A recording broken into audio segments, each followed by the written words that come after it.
반갑습니다. 한 주간을 시작하는 월요일입니다. 한 주간 말씀으로 매일을 열어갑시다. 예수님께서 세 가지 비유를 통해 유대인들, 특히 종교 지도자들의 문제가 무엇인지 드러내셨습니다. 두 아들 비유, 악한 농부의 비유, 혼인잔치 비유가 그것입니다. 이제 종교 지도자들은 예수님을 올무에 걸리도록 하기 위해 세 가지 질문을 했습니다. 첫째, 세금 문제, 둘째, 부활 문제, 셋째, 가장 큰 계명에 대한 질문을 했습니다. 어제 본문이 세금 문제였다면 오늘 본문에서는 부활 문제입니다. 어제 본문에 이은 질문이죠. 부활이 없다고 주장하는 사두개파 몇 사람이 예수님께 부활에 관한 질문을 합니다. 사두개인들은 성전 사역을 책임지는 제사장 가문이 주축이고 모세오경을 절대 권위로 받들며 모세오경에 등장하지 않는 부활 신앙에 대해서는 받아들이지 않는 이들입니다. 예수님 당시의 사두개파는 친로마에 가까운 유대인들이었다고 알려져 있습니다. 바리새인들과 사두개파 사이에는 이 부활 문제로 충돌하는 것을 사도행전 23장에서도 확인할 수 있습니다. 이 사두개파가 예수님을 함정에 빠뜨리기 위한 목적으로 부활 관련 질문을 하고 있는 것이죠. 선생님, 모세는 남자가 아들이 없이 죽으면 그 동생이 형수와 결혼하여 형을 대신하여 아들을 낳아 주어야 한다고 했습니다. 소위 형사치수원이라는 제도를 말하는 것이죠. 우리 가운데 7형제가 있었습니다.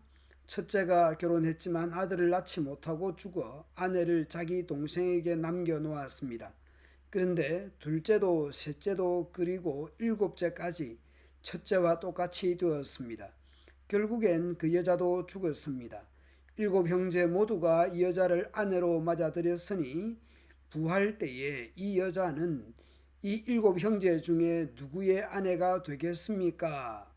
이런 것들로 인해 부활을 못 믿는 근거가 아니었는지 모르겠습니다. 여하튼 부활을 믿지 않는 사두개파로서는 나름 난처한 질문을 한 셈입니다. 예수님의 답변을 볼까요? 너희는 성경도 알지 못하고 하나님의 능력도 알지 못하므로 잘못 생각하고 있다. 부활할 때에는 누구도 시집장가 가지 않으며 곧 결혼이 없으며 오직 사람들이 하늘에 있는 천사처럼 될 것이다. 죽은 자의 부활에 대해 말하자면 하나님께서 이렇게 말씀하신 것을 읽어보지 못했느냐? 모세오경만 신봉하고 모세오경에는 부활신앙이 없다고 믿는 사두개파 사람들에게 예수님은 반문하고 있는 것이죠. 나는 아브라함의 하나님, 이삭의 하나님, 야곱의 하나님이다. 사두개파 사람들이 예수님께 모세를 언급하며 부활에 관한 질문을 한 것이었죠. 그 모세를 출애굽을 위한 지도자로 부르시는 하나님께서 자신을 그렇게 나타내셨고 이스라엘 백성들이 누가 보내셨는지 묻더라도 스스로 있는 자 그리고 아브라함의 하나님, 이삭의 하나님, 야곱의 하나님으로 답하라는 것입니다. 이는 하나님의 영원한 이름이요 대대로 기억할 하나님의 칭호입니다. 예수님은 사두개파 사람들에게 말씀합니다.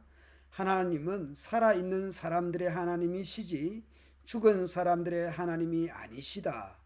사람들이 이 말씀을 듣고 예수님의 가르침에 놀랐습니다. 이것은 어제 본문에서 세금 문제로 질문했던 것에 예수님께서 가이사의 것은 가이사에게, 하나님의 것은 하나님께 바치라는 말씀에 대한 반응과 비슷합니다. 그들이 이 말씀을 듣고 놀랍게 여겨 오늘 본문에서도 무리가 듣고 그의 가르치심에 놀라더라. 사두개파는 형사치수원 문제를 들고 나오면서 질문을 하지만 부활을 믿지 않는 자들이었습니다. 오늘 부활에 대한 것을 보면서 고린도전서 15장의 말씀을 떠올려 봅니다. 만일 그리스도께서 다시 살아나지 못하셨으면 우리가 전파하는 것도 헛것이요 또 너희 믿음도 헛것이며 그리스도께서 다시 살아나신 일이 없으면 너희의 믿음도 헛되고 너희가 여전히 죄 가운데 있을 것이요 만일 그리스도 안에서 우리의 바라는 것이 다만 이 세상의 삶뿐이면 모든 사람 가운데 우리가 더욱 불쌍한 자이리라. 그러나 이제 그리스도께서 죽은 자 가운데서 다시 살아나사 잠자는 자들의 첫 열매가 되셨도다. 살아계신 하나님은 죽은 자의 하나님이 아니라 산 자들의 하나님이십니다. 예수께서 이르시되 나는 부활이요 생명이니 나를 믿는 자는 죽어도 살겠고 무릇 살아서 나를 믿는 자는 영원히 죽지 아니하리니 이것을 네가 믿느냐? 오늘도 이 땅 가운데서 죽어도 다시 사는 부활의 영광을 바라보며 예수 그리스도를 믿고 의지하며 살아갑시다. 오는 4월 9일 부활주일 예배와 성례식과 특송 등을 통해서 은혜 받고 부활에 대한 소망을 든든히 가지는 주일 되기를 기도합시다. 감사합니다.